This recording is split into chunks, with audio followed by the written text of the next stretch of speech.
چاہے 3 دن لگا رہے ہوں، چلے میں جا رہے ہوں،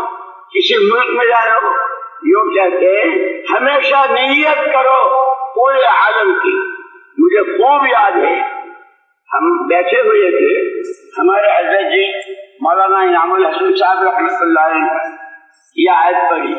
ومن احسن قولا ممن دعا الى اللہ وعمل صالحا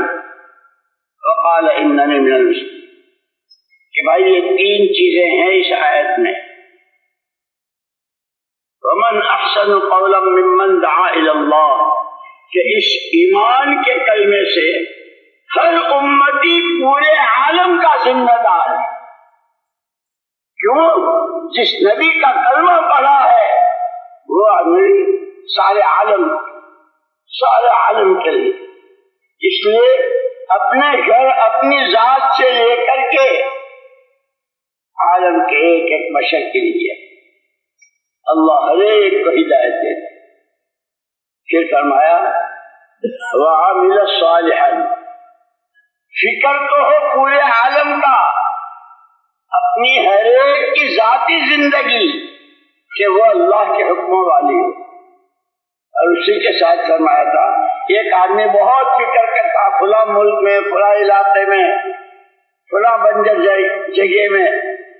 جماعتوں کے بھیجنے کی اور کام کی اور مسجدوں کی آباد کرنے کی اور سائز،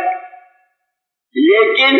اگر اس کی اپنی ذاتی زندگی شریعت سنت کی پابند نہیں ہے تو حضرت نے فرمایا کہ وہ ادھورا ہے۔ پھر فرمایا ایک آدمی ایسا سنت شریعت کا پابند، لبے کترتا ہے تو بھی،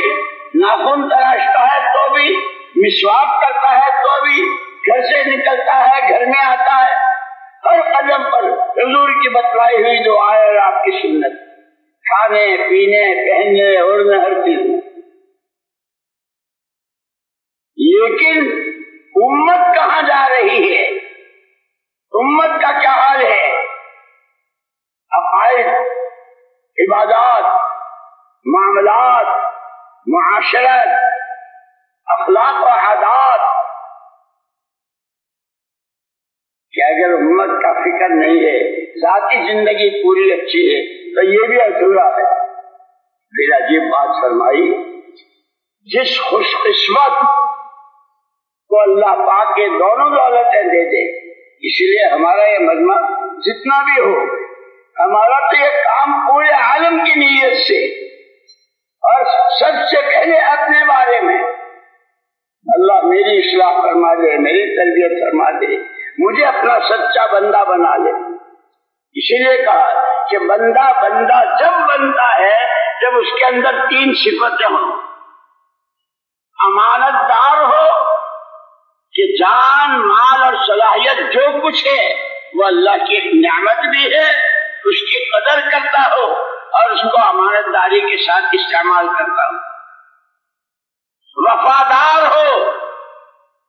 جس بات کا عہد و پیمان کیا ہے تو ہی معبود، تو ہی محبوب،